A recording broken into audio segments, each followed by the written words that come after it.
How's it going, everyone? This is Mitchell Mander here, and welcome to another review of the Boruto anime. We'll be covering episode 201 in today's review. And this episode was a partial adaptation of chapter 35 from the Boruto manga.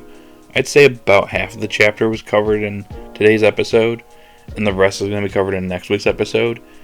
And they saved the less crazy stuff for this week's episode.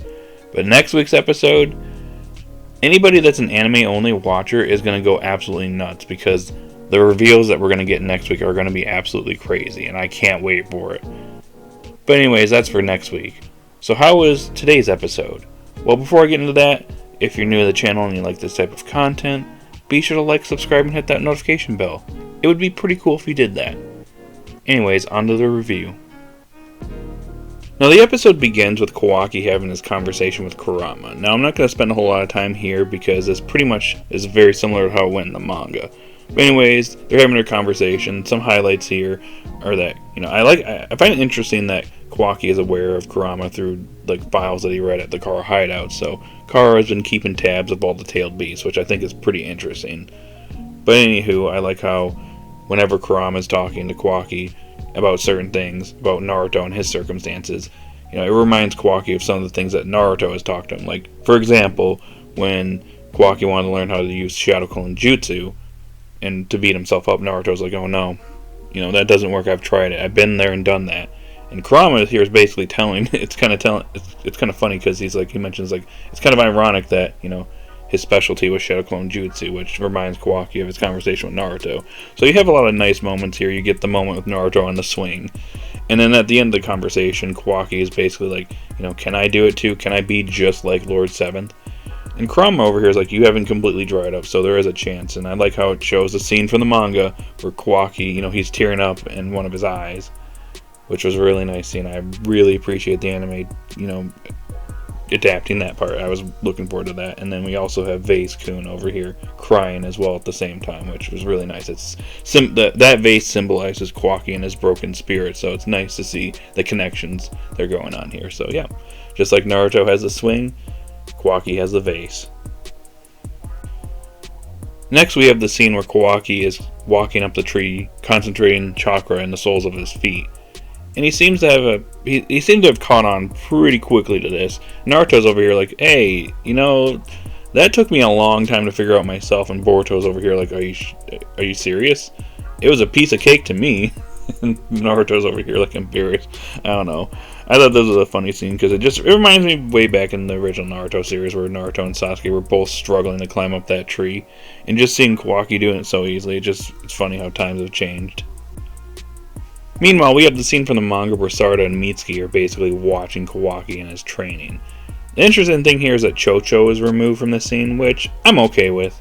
It was kind of unnecessary if I'm being completely honest, but the main focus here is that Sarada seems to be a little jealous of Kawaki, as Kawaki seems to be getting special treatment from Lord Seventh. And I like what Mitsuki does here. He's like, Lord Seventh treats everybody in the village, like his own. And it's not surprising that he actually welcomed someone like me to the village, so, I'm not surprised by this. And, Sarada's over here like, well, when you put it that way, it makes sense. I don't know, I thought this was interesting. We then get the scene from the manga where Boruto, Sarada, Mitsuki, Kawaki, Naruto, they're walking, and it's interesting here because Naruto asks Boruto and Kawaki if their karma seals are hurting them. It seems like some time has passed since the Delta fight because neither of their karma seals are bothering them.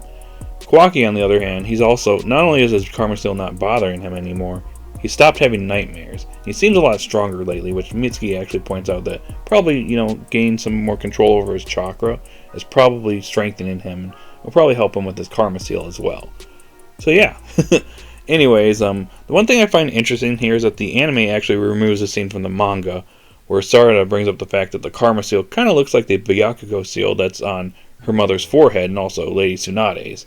So in the manga version that goes on in this chapter, Boruto and Mitsuki actually go to meet up with Lady Tsunade, whereas Kawaki declines going with them and heads back with Naruto back home. He's got something to finish up. Whereas in the anime here, they drop this whole scene, and instead Boruto and Mitsuki go to train and they invite Kawaki, who declines. Sarda also has her own training, which we'll talk about in a minute. But anyways, Kawaki declines. He wants to go back home. There's something he's got to finish. It's obviously the vase. He's got to find that missing piece. But he actually opens up a little bit here, because at first he wants to try and do things alone, which Boruto points out, hey, we're friends. We're friends here, let us help you out, from time to time. And like I just mentioned, Kawaki opens up for the first time and actually name drops Jigen, I believe, for the first time to Boruto and the others, and tells them that Jigen was the one that etched the karma seal onto me, and he's the one that put me through hell. And that one day both of us are going to have to face off against him. He's very powerful, but we're going to have to step up to him one day. And if we want to get rid of karma, we got to face Jigen. And we get the scene from the manga I've been waiting for them to adapt, where Boruto goes up to Kawaki and basically calls him his brother, which is a very nice scene. I loved it. And Naruto's over here like, yep, just like me and Sasuke. Next up, we get the scene from the manga with Shikamaru and Psy having their conversation. Now, the anime seems to have changed the scene up a little bit, because in the manga version, if I recall, they were outside having this conversation, whereas in the anime version, they're inside in a private area, which makes more sense because the stuff they're talking about here is some pretty sensitive data that shouldn't get out to the public. But anyways, yeah, remember when Shikamaru got that data from the blimp with his Ninja Scroll USB drive? Well, the Anbu has extracted that data, and they figured out that Jigen is the leader of Kara based on what Kawaki is saying. Even though Shikamaru doesn't trust him, this seems to line up pretty well. But there's another interesting piece of intel that they got from this data. Turns out there's a location that, as Psy points out, it basically screams, "Read me," as they were looking through the intel. And it seems to be coordinates to a certain location that seems only accessible by space-time ninjutsu. So Psy has Sasuke on the assignment, and he's checking it out. The episode comes to an end with Sasuke using space-time ninjutsu to arrive at Kara's secret location. More on this secret location with next week's episode. But we have Boro over here that's talking to his cult. He's talking to them, he's basically being your typical, cult leader, saying they just don't have enough faith in the infinite Tsukiyomi. And the interesting thing here is that he mentions that, one day, if you have enough faith, the Otsutsuki will lead us to the infinite Tsukiyomi, which I think is interesting that he's building, he's building up the Otsutsuki as basically the gods that will lead them to a better future. He's preying on these weak people, but they're buying it because Boro is the one that healed them, and he can lead them to salvation. Just like your typical religious cult leaders. Not to get super religious here, but I find it interesting that they're relating it to some real life cult leaders, especially those that are like really crazy into this stuff. So I think that's an interesting thing that the Boruto anime is covering and discussing. But anyways, that's pretty much where the episode comes to an end. So overall, I thought this was a pretty good episode. It's a pretty good adaptation of part of Chapter 35. I was a little worried going into this episode because when I kind of figured out that they were splitting up the Chapter 35 adaptation, I wasn't really sure how I felt because there's a lot of crazy stuff that goes on in this chapter, and they pretty much save the crazy stuff for next week, which it seems like it's going to be a mix of Chapter 35 and anime original stuff with Boro and his cult, which I think is a good thing. It is kind of weird that they're mixing it up with Chapter 35. I don't know how it's going to correlate with one another. We'll see what happens with next week's episode. But anyways, for this episode, I think they did a pretty good job overall. I was a little worried about the pacing going into it, but I think overall it was a fine adaptation of part of Chapter 35. Now I have to say, I'm actually pretty surprised that the anime is still adapting manga content. And I'm going to be talking about this in a video I have planned sometime this week. But it's surprising to me that the anime didn't stop here. As mentioned in this episode, it seems like some time has passed since the Delta battle, since Boruto and Kawaki's karma seals don't hurt as much anymore, or don't hurt at all.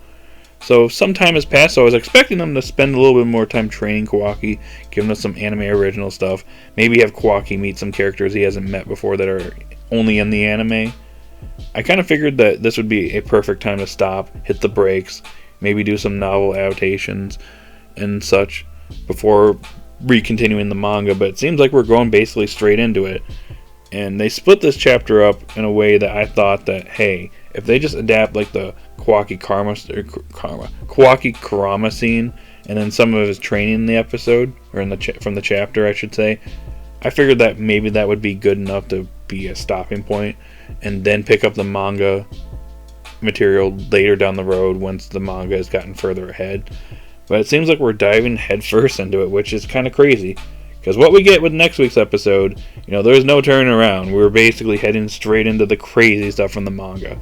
I don't know if they're going to slow down the pace or what, but wow, it's going to be kind of interesting to see where the anime goes from here, because things get crazy. So if I'm being completely honest, that's really all I got for this episode review. So overall, I thought this was a pretty good episode. I'd probably give it an 8 out of 10. It's an enjoyable episode. I definitely recommend it. And check it out and prepare for next week's episode. It's going to be an absolute doozy. It's going to be absolutely nuts. I just can't wait to see people that either haven't been paying attention to the anime or just been watching the anime only, not reading the manga, go into this episode. They are in for an absolute shock. But anyways, guys, that's all I got. 8 out of 10 episode. In the comment section down below, let me know what you guys thought. Did you love this episode? Did you hate this episode? Post your thoughts in the comment section down below. If you're new to the channel, be sure to like, subscribe, and hit that notification bell. And I'll talk to you guys later.